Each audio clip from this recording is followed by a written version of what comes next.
বান্ধৱীসকল মোৰ চেনেলটোলৈ আপোনালোকক স্বাগতম জনাইছো মোৰ চেনেলটোত অসমীয়া সাধাৰণ জ্ঞানৰ যোগেৰে কুইজ প্ৰতিযোগিতা হিচাপে সৰু সৰু 10টাকৈ প্ৰশ্ন আৰু 4টাকৈ উত্তৰ দিয়া হৈছে লিংকটো কমেন্ট বক্সত দিয়া হৈছে আপোনালোকৰ উত্তৰবোৰ লিংকটো ওপেন কৰি দিব পাৰিব যদি আপোনালোকে কুইজ প্ৰতিযোগিতাত জিকিব পাৰে তেন্তে মোৰ চেনেলটোৰ তৰফৰ পৰা উপহাৰ প্ৰদান কৰা হ'ব আপোনালোকৰ সহায় অনুমৰ্মে প্ৰশ্ন ইতানলৈ আগবাঢ়ো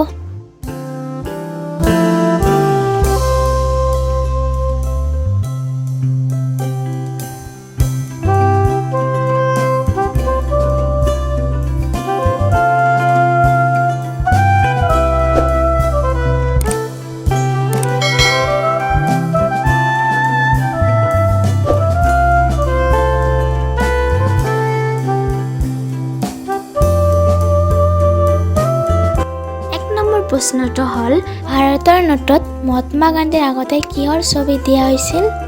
এ ট্ৰেক্টৰ বি বাঘৰ চি অশোক স্তম্ভৰ ডি হাঁহৰ 2 নং প্ৰশ্নটো হল কোনটো চৰাই কেতিয়া গছৰ ডালত নবহে এ ভাটৌ চৰাই বি মৰা চৰাই চি পাৰ চৰাই ডি ওপৰৰ এটাও নহয় 3 নম্বৰ প্ৰশ্নটো হল কোনখন দেশত সকলোতকৈ ধনী মানুহ আছে এ লণ্ডনত বি ভাৰতত চি পাকিস্তান ডি চীন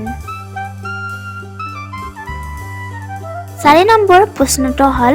কিহৰ তৰকাৰী খালে দাঁত চাফা হয় এ কেৰেলাৰ বি আলুৰ চি সয়াবিন ডি অমিতা এবাৰ আমি 5 নম্বৰ প্ৰশ্নটো চাওঁ হওক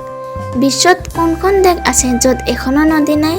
এ চীন B Bharat C America D ওপৰৰ এটাও নহয়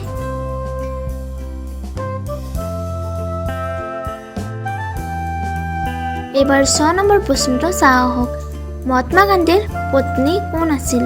এ Indira Gandhi B Lalmani C Kasturba Gandhi D Sheila Dikshit 7 নম্বৰ প্ৰশ্নটো হল মানুহৰ দেহত কোনটো অংগত সৰু হাড় থাকে এ হাত বি কাণ চি নাক ডি মুখ 8 নম্বৰ প্ৰশ্নটো হল কোনবিধ জন্তুৱে জিভাৰ সহায়ত উশাহ লয় এ সাপ B kangaroo C giraffe D বান্দৰ এইবাৰ আমি 9 নম্বৰ প্ৰশ্নটো চাওঁ হওক ৰাজস্থান ৰাজ্যৰ লোকনৃত্য কোনটো A Kathakali B Jhumur C Raslila D ওপৰৰ এটাও নহয় এইবাৰ আমি অন্তিম প্ৰশ্নটো চাওঁ হওক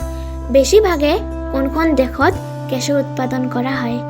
এ Kerala B Assam C Jammu Kashmir D Tamil Nadu